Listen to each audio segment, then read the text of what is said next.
పెదపూడి మండలం గొల్లల మామిడాడ గ్రామంలో ZPHS boys school voters దినోత్సవ కార్యక్రమంలో పాల్గొన్న జుత్తుక సూర్యకుమారి కృష్ణ మాట్లాడుతూ ఓటర్ దినోత్సవం యువ ఓటర్లతో జరుపుకోవడం చాలా సంతోషంగా ఉందని, ఓటు అందరి హక్కు అని, ఈ ఓటు ఉపయోగించుకొని మంచి నాయకుడిని ఎన్నుకొని రాష్ట్ర అభివృద్ధికి దేశాభివృద్ధికి తోడ్పడాలని, ప్రతి ఒక్కరూ కూడా ఓటును కులం, మతం, వర్గం, భాష వంటివి మరియు ఏ విధమైన ఒత్తిళ్లకు తల ఉగ్గకుండా నిర్భయంగా ఓటు వేస్తూ అందరికీ విధానాన్ని తెలియజేయాలని విద్యార్థులకు యువ ఓటర్లకు ప్రోత్సహించారు.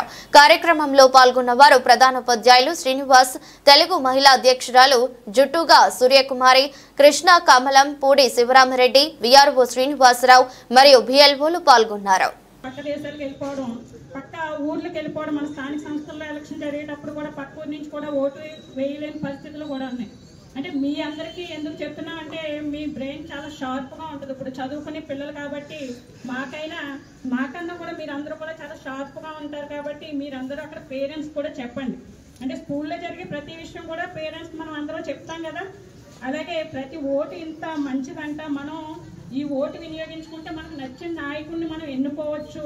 మనకి స్కూల్కి సంబంధించి కానీ, పరిసరాలకు సంబంధించి కానీ, మన గ్రామానికి సంబంధించి, రాష్ట్రానికి సంబంధించి ఏవైతే చేయగల నాయకుడు మనం ఎన్నుకోవచ్చో మన చేతుల్లో ఉంది. ఈ ఆయుధం మన చేతుల్లో ఉంది. మనం అందరం కూడా మా భవిష్యత్తుని మీరు కాపాడాలంటే మంచి నాయకుడిని ఎన్నుకోవాలని మన పేరెంట్స్ అందరికీ కూడా మనం చెప్పాలి. అవునా కదండి? చెప్తారా మీరు అందరూ? మన ఇక్కడ 10th అయిపోయిన తర్వాత మళ్ళీ వాళ్ళకి 2 yearsలోనే ఓటు వస్తుంది. ఈ ఓటు హక్కు మీరు అందరూ వినియోగించుకోవాలి. ఓటు హక్కు రాయించుకోవాలి. అది మన హక్కు. దాన్ని మనం వినియోగించుకోవాలి. ఎందుకంటే ప్రతిసారి కూడా నిజంగా 2 సంవత్సరాలకి 5 సంవత్సరాలు కూడా, అంటే మన స్థానిక సంస్థల ఎలక్షను, అలాగే శాసనసభ్యుల ఎలక్షన్ కూడా, అసెంబ్లీ ఎలక్షన్ జరిగినప్పుడు ఏంటంటే అవి ఒకేసారి జరగవు. కాబట్టి ఈ గ్యాప్లో మనం 2 సంవత్సరాలకి 5 సంవత్సరాలు కూడా మనం ఓటు అనేది వినియోగించుకోవడం జరుగుతుంది.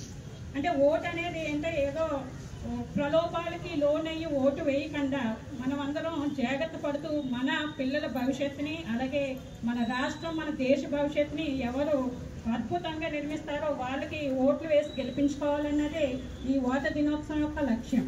దీనికి అవకాశం ఇచ్చిన ప్రధానోపాధ్యాయుల వారికి, ఉపాధ్యాయులందరికీ కూడా నా హృదయపూర్వక నమస్కారాలు తెలియజేస్తాను.